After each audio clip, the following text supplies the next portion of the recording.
Before we formally begin, this is a rehash of one of my earlier tool-assisted projects before I started taking YouTube a bit more seriously. Because of several factors, like Project M, a mod of Super Smash Bros. Brawl and the game that got me into competitive Smash and all that, being succeeded by Project Plus, as well as this video being, well, poorly optimized, I decided that since I've been getting that itch to TAS lately, that I would give this video its long-deserved sequel/remaster. Obviously, the trope of who can go under Final Destination and such challenges are quite overdone, but I promise you won't see any more of those from me.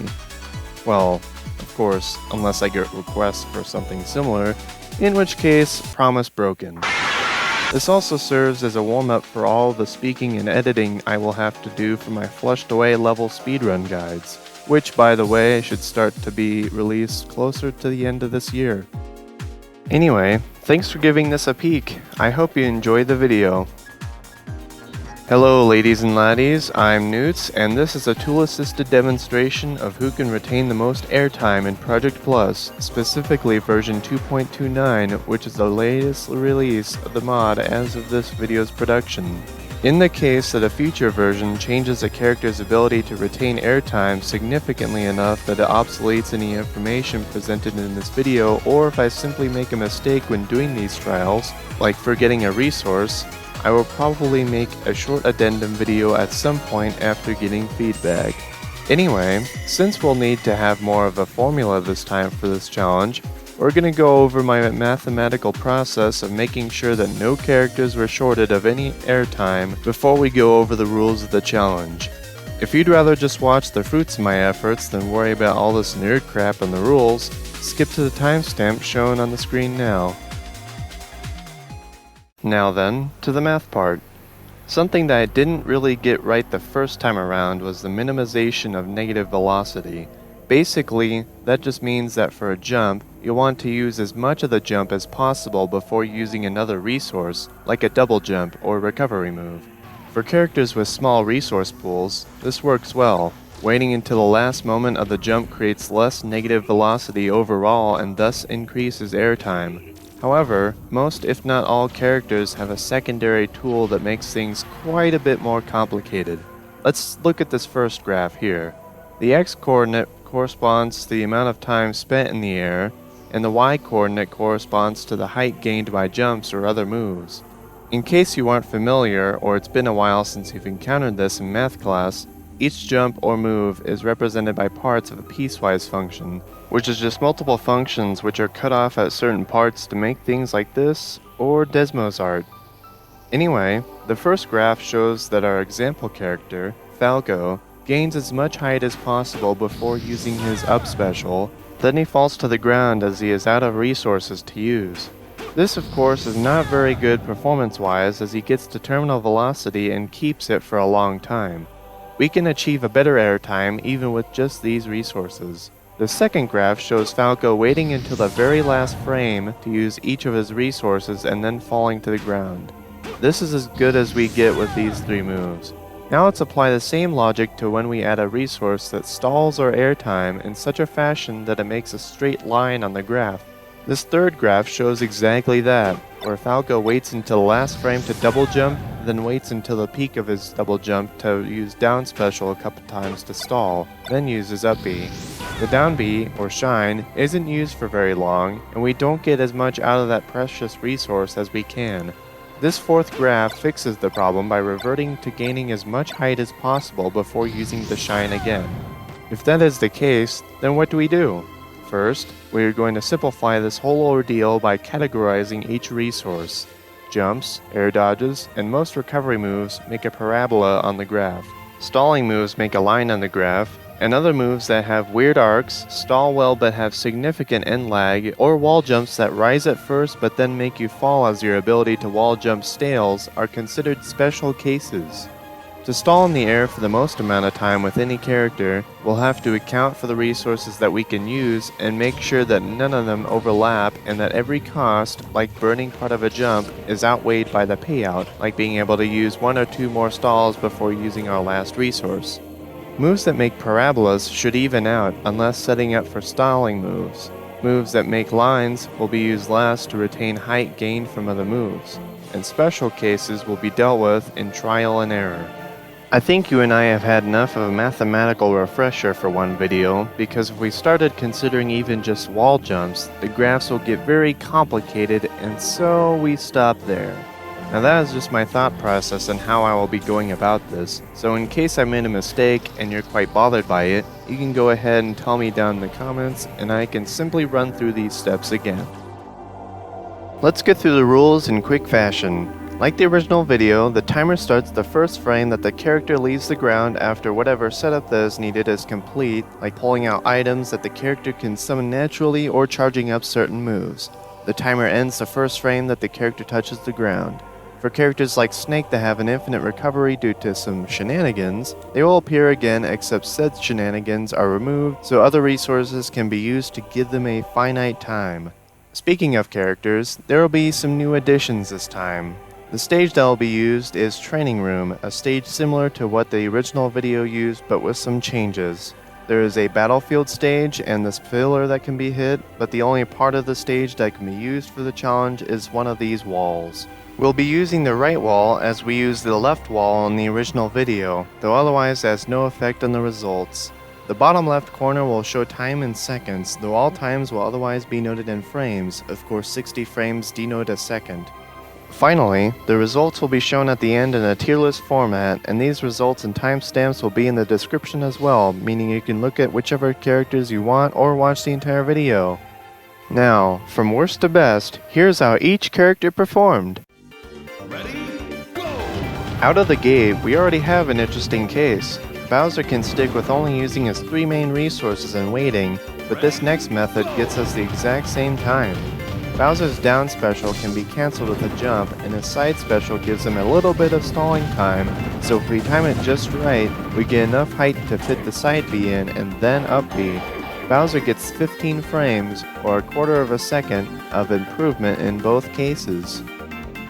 Our first new addition to the airtime video is Giga Bowser, the alternate form of Bowser that can be accessed from the character select by holding L while you proceed to the stage select. And before I could even finish that sentence, Giga Bowser's airtime ended. Sadly, he only gains 1 frame over Bowser with 166 frames, a bit under 3 seconds. There are no tying strategies either, as the side B does not help with reducing any negative velocity. Even turning into a souped up version of himself couldn't save him from the bottom.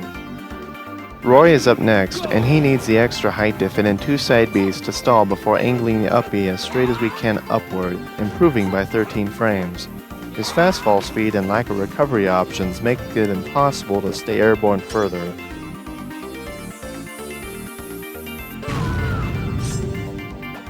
Marth's resources are virtually the same as Roy's, though he is a bit more floaty.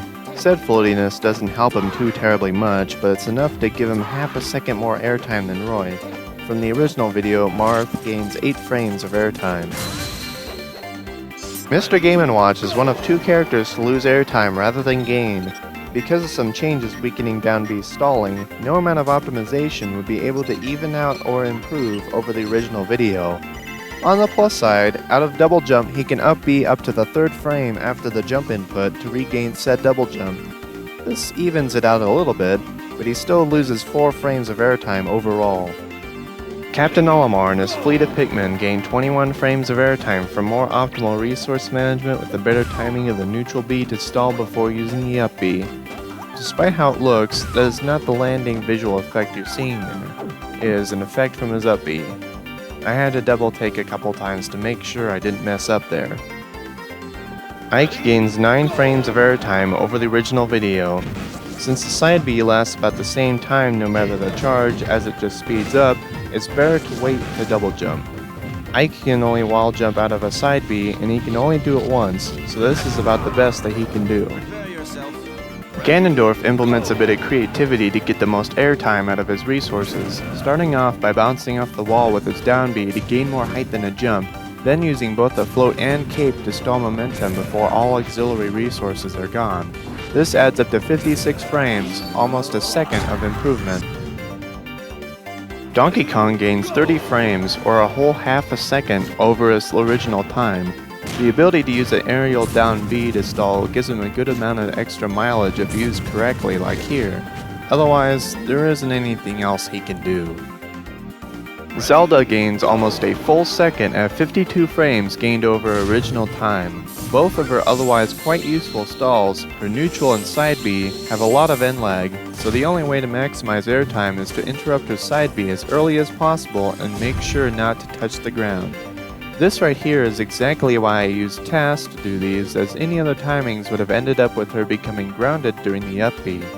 Yes, I am even counting when she is invisible, as she is still registered as in that spot until she begins moving, which is an auxiliary reason why I have a name tag, which unfortunately rendered as blank instead of having my name. Quick note, I am not doing anything regarding Zelda transforming into Sheik or vice versa, as it wouldn't add anything new. Having Zelda and Sheik's airtime being displayed is enough work as it is. A single ice climber, which as mentioned earlier we count because you play as one single ice climber quite often if Popo gets separated from Nana in a match, can nearly get 5 seconds on their own, a 29 frame improvement. Mashing B during side B allows one or both ice climbers to rise, aiding recovery. The neutral B helps stall a little bit as well, squeezing out all the airtime that they can get. This one was quite interesting to say the least. Ivysaur gains 96 frames because he for some reason decided to gain a third jump, which he of course should only have 2 like most of the cast. No, this is not the part where the video where we reveal that this was all me. I was simply trying to air dodge upward, as Ivysaur's up B does not have as much air stalling as its air dodge does, and because I had tap jump or stick jump enabled, he ended up jumping instead.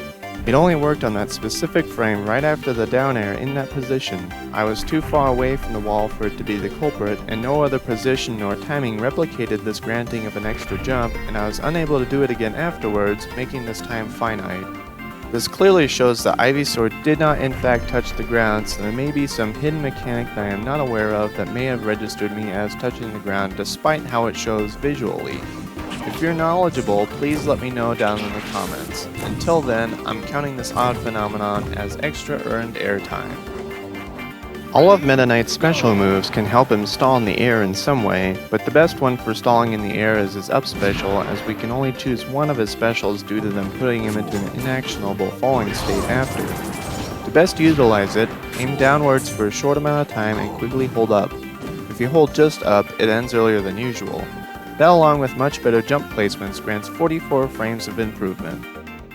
Both ice climbers together is just about the same as a single ice climber, however the side B goes much higher, getting just over 5 seconds of airtime, a 26 frame gain. It would have also been a 29 frame gain had it not been for Nana, the secondary ice climber, whose AI would not cooperate if the side B was performed too early. Sometimes being able to desynchronize them easily kind of hurts. By getting as much height as possible, then using Mewtwo's down B instead of side B first to save the better stall for later, Mewtwo gains 24 frames of airtime. Mewtwo's float mechanic is better than his normal double jump because even though he can use an aerial to gain more height, the float retains more airtime overall. Plus it doesn't matter as much because the difference is not enough to give Mewtwo an extra stall in the air. As stated in the rules, Snake will appear twice, once showing his airtime without using the tool that gives him infinite recovery, and at the end of the video show how he can stay in the air forever. For those of you who have watched similar videos, you know what's coming later. Now with Snake, he can use his grenades and cancel his air dodge immediately with an item throw to gain height, a technique known as aerial glide tossing. There's nothing else Snake can do as his aerials don't make him stall in the air like other titles, so he gets 330 frames or 5.5 seconds of airtime. The only thing that changes with Kirby is the correct usage of jump conservation, which adds 40 frames of airtime. He uses that same sideways up B to allow for a down B to stall for a little bit longer than if he were to air dodge or use his regular up B, as he cannot air dodge out of a sideways up B. Some of Kirby's copy abilities allow him to get more airtime, though I won't of course be doing all of them, except one. There wasn't much else to do here to optimize besides use another down B stall, then wait until the very last active frame of the PK Thunder to connect it to Lucas as the original did, so only 26 frames were added to his airtime.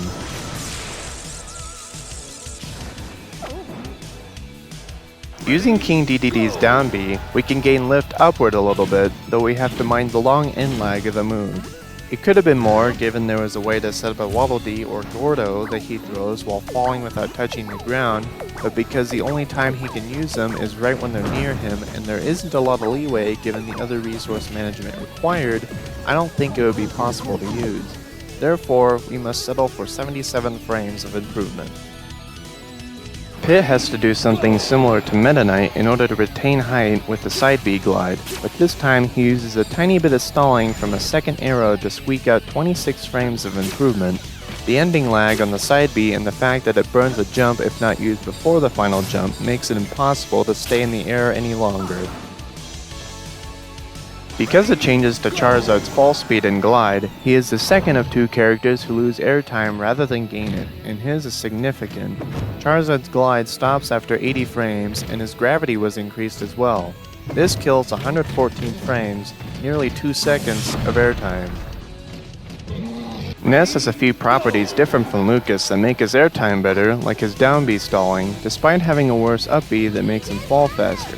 The PK Flash used to stall in the air like the last video was removed, as down B is just better for stalling, even after its first usage is gone. Ness only gains 9 frames of airtime from this. This one I could barely make any changes. All that I really did was use up more of the frames where Fox had a small amount of negative velocity between his jumps and wall jumps, as that's all I could do. Fox falls too fast for me to do any wall jump shenanigans, unfortunately. Therefore, Fox only gains 3 extra frames of airtime. Link is another that will appear twice. His infinite time will be shown at the end of the video. Unlike Snake, Link can take out 2 bombs and doesn't have to worry about them blowing up too early on, so he can juggle them until his aerial glide toss stales and he can't keep in the air with it anymore. This nets him 405 frames, or close to 7 seconds of airtime.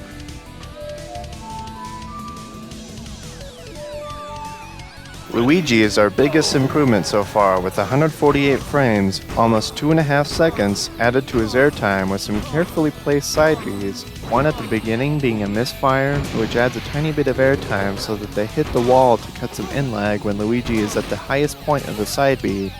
Side note, brute forcing luck to get Luigi to actually misfire, despite the fact that it's a 1 in 8 chance, is very annoying for me as for some reason I have pretty bad luck getting one to occur so I can store it. That is why I used the pillar to get the maximum amount of side Bs out in the shortest amount of time so I didn't have to speed it up.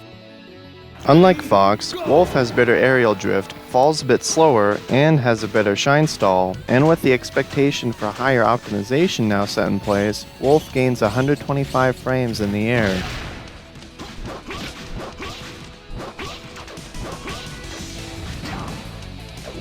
Literally a frame away from reaching the 10-second mark at 599 frames, Captain Falcon uses his great wall jumps and jump height to scale and then descend down slowly, stalling with as many wall jumps as possible before using up B. Simple, but efficient.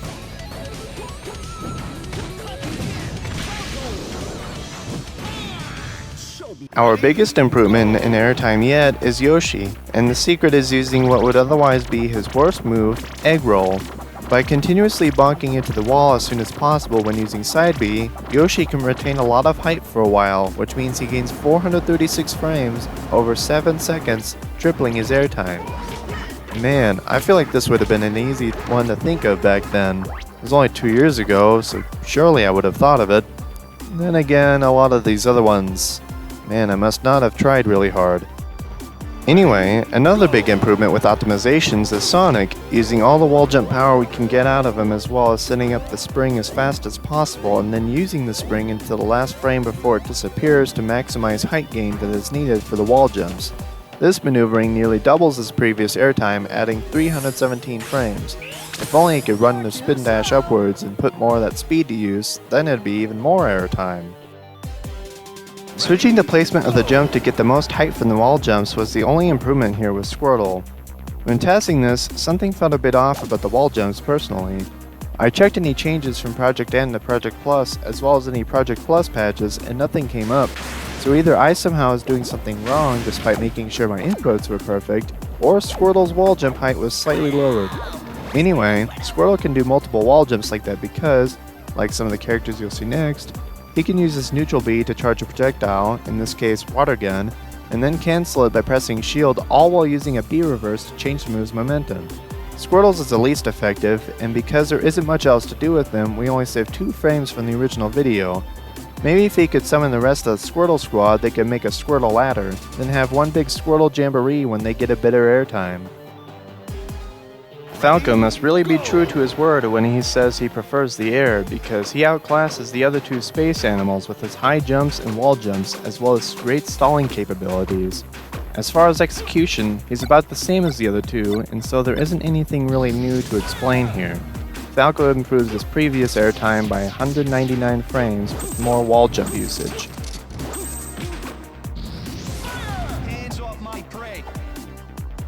Don't mind this, I'm just waiting for Wario's waft to charge to full. Anyway, after a minute of waiting, Wario is ready for action, and by action I mean releasing a giant Burrow Blast and then ramming into a wall repeatedly.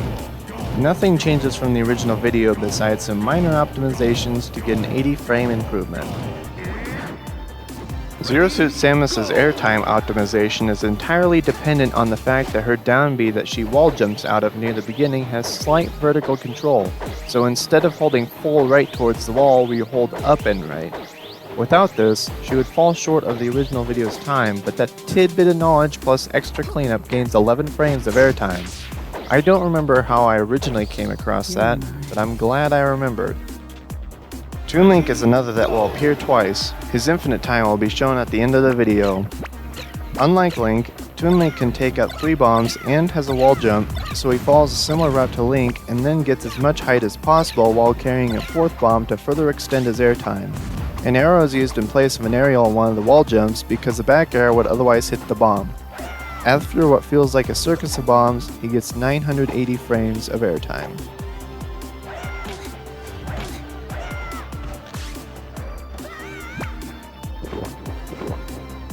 R.O.B was a bit of a conundrum to figure out when it came to his item, up B, and ability to stall with his down air.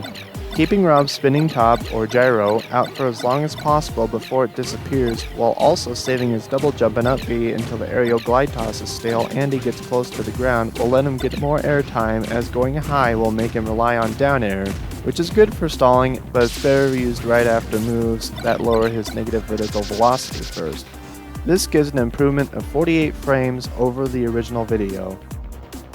Pikachu's does not change much at all besides going as high as possible before stalling with wall jumps, hitting himself with a thunder from down B to conserve the most height. Doing it better gets us 47 frames of improvement. If only Pikachu's side B didn't have so much end lag, as that would be a good way to stall for a bit.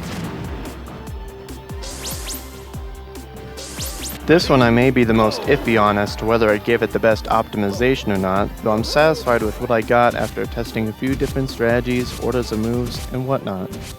Mario can cancel one up B by wall jumping to cancel it near its peak, which gains quite a bit of extra height.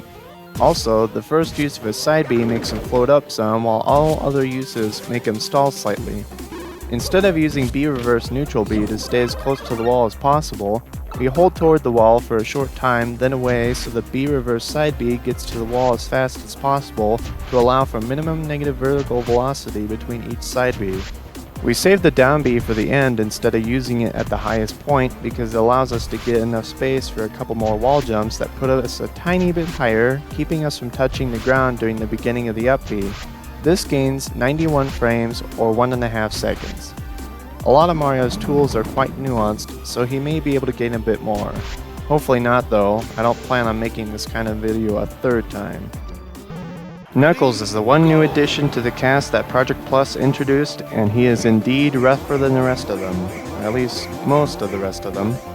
Not only does he have decent wall jump drift, but he also has a glide that can be slightly extended by turning twice, as well as a wall climb. Extra help from a spring like Sonic's also heavily boosts his air stall ability, giving him 1,267 frames of airtime, or just over 21 seconds. There is good news and bad news here, so let's go over the bad first. The bad news is that despite this pillar being here that can be hit and can help charge Lucario's aura meter mechanic, he can't use it.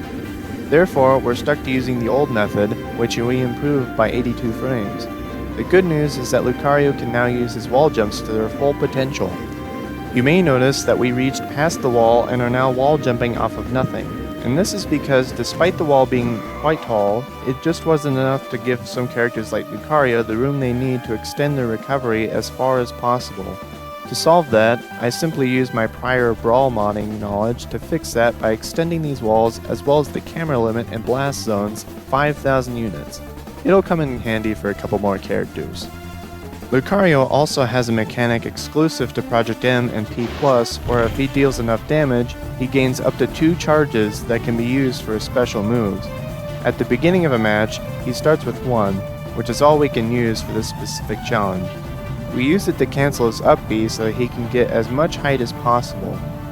Lucario has another PM and P+ exclusive mechanic where he can cancel certain moves into other ones, and if the pillar were close enough that we could use it, we could gain another up B.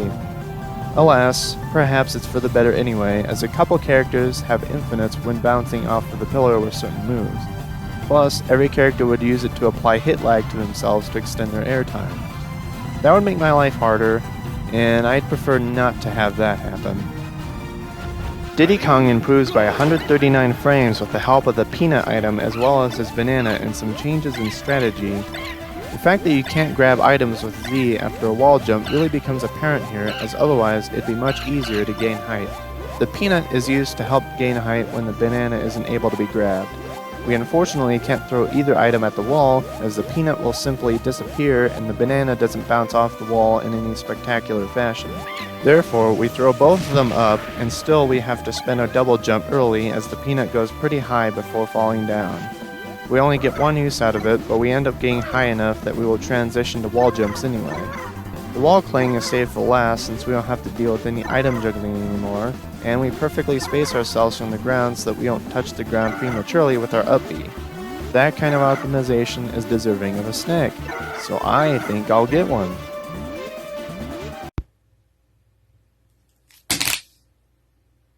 After a nice snack, I think we're ready for the next one. In the original video, I apparently straight up forgot that I had a double jump, so let's not forget that this time. Sheik is very straightforward. After the wall cling, we just double jump and wall jump B reverse cancel our needle projectile charge ad nauseum until we need to up B at the end. Once again, we end up going past what would otherwise be the top of the wall, but we already discussed that solution when covering Lucario's airtime.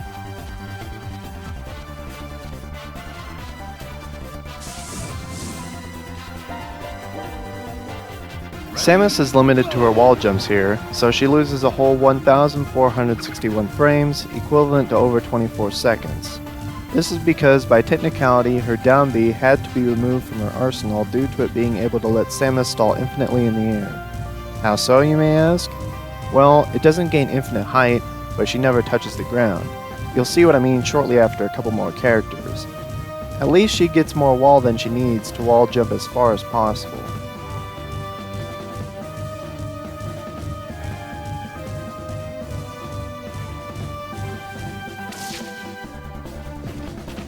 Going as high as possible by using side Bs in between jumps and then using side B the rest of the way down merits a 248 frame improvement from the original video. Like Yoshi, Jigglypuff doesn't have a conventional up B, so an air dodge is used. There isn't really anything else to talk about here, as none of her other moves assist, and if they do, definitely not as well as side B does. Definitely the least execution heavy of them, I suppose.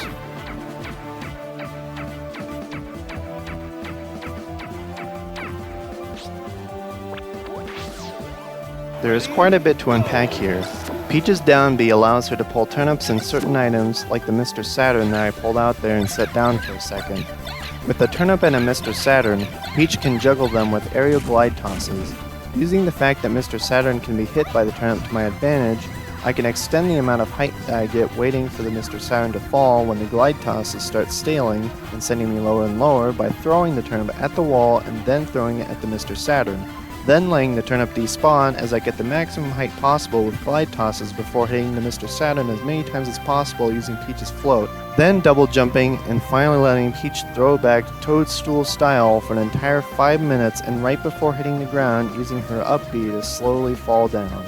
She scores a whopping 18,786 frames, or 5 minutes and 13 seconds, and it's all because Peach was able to hit the wall with her side B, which apparently I wasn't able to do before, though I don't remember what the deal was. Doing 300 side Bs into the wall was quite headache-inducing, by the way. I wish there was an easy automatic way to set up my TAS tool so I didn't have to sit for an hour doing that, but oh well. Be glad you didn't have to sit through that without it being sped up. I'm jealous that you get to, honestly.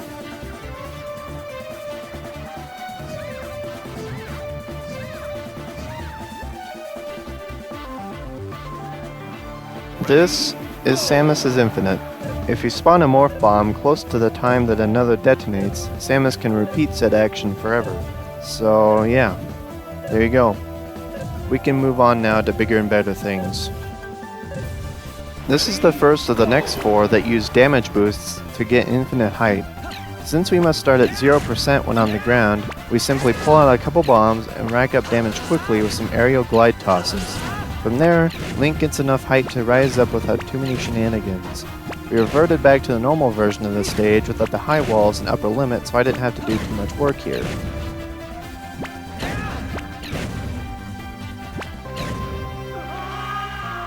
Toon Link follows the same strategy as Link, but with his bombs dealing multiple small hits, it is much harder to get off and stay off the ground. It is still possible though, as once he reaches that high enough percent, the bombs will send Toon Link into the tumble state so that he can wall jump attack out of hit stun and rise up further.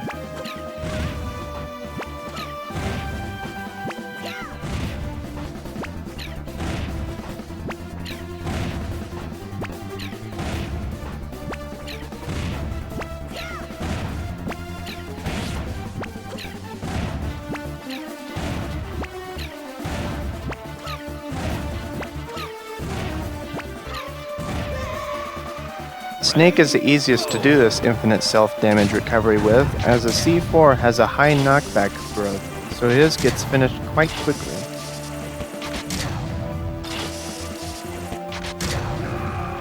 Speaking of Snake, we're going to need him for a second longer here. I made Kirby's real quick by moving up as much as I could doing hit lag, as you already know the more damage, the more knockback, and thus infinite stalling. Our final character will not be given a finite score due to how many resources are used for the infinite airtime, plus I figured I shouldn't spoil the ending with having a finite time before this last infinite. Enter Wario-Man, Wario's souped-up alter ego akin to Bowser and Giga Bowser, who can also be accessed by pressing L and the character select proceeding to the stage select. This goes quite fast, so let's break it down a little bit. Wario-Man's attributes make him extremely mobile in the air and give him really good stalling capabilities. The reason I use Wario-Man's neutral and up air in the beginning is to stale the upward momentum that he gets until it doesn't grant extra height anymore as proof that this is indeed an infinite air stall. His waft charges up after 3 seconds, so in order to wait that out, we must use Wario's side B, which can be cancelled with any aerial, and since any aerial can be cancelled into anything else, I can use a side B from an aerial and repeat a few times until the waft is charged. This grants me a slight bit of height each time the cycle is performed, and bam! Wario-Man takes the cake for getting an infinite amount of air without damage boosting or using the ground. Now that all air times have been demonstrated, let's take a look at the final results displayed in the form of a tier list. With a nice 50 trials in total, Bowser comes in at last place at less than 3 seconds. Sakurai rest his weary soul. Starting the top 40 is a singular ice climber, clocking in at about 4.5 seconds. Securing the top 30 spot is Charizard at 6 seconds. In the top 20 is Falco at over 13 seconds. For our top 10 spot, a coveted position for sure, we have Sheik really making that curve slide up with nearly 30 seconds of airtime. Our best airtime that isn't infinite is Peach, scoring a whole 5 minutes and 13 seconds, absolutely blasting all of the times by 1.5 miles. For our finite positions, there were 2 ties. Zelda and Donkey Kong at 4.5 seconds, and Lucas and Kirby at 5.5 seconds. For our infinite positions, we have them somewhat ordered. Samus is last of the infinites, as while she doesn't use damage boosting, her bombs touching the ground makes it iffy to say it's truly an aerial infinite. By the rules though, it counts, and so she stays here. Our 4-way tie with Link, Toon Link, Snake, and Kirby with Snake's copy ability are all because of damage boosting. Wario-Man, the wackiest of them all, doesn't have damage boosting and can still maintain infinite airtime despite what Smash Wiki says. I suppose you could say I'm making changes in the Wario-Man metagame. One question that may have raised up in your head throughout this video is, what could possibly be the point of this? I'd say it can help with your recovery from mixing up, or if you simply want to have a little contest between your friends to see who can stay in the air the longest, or something like that. In any case, I hope you enjoyed the video. Like, subscribe, and do all those cool things to support the channel if you're looking forward to more stuff like this. Thank you for watching, and I'll see y'all later.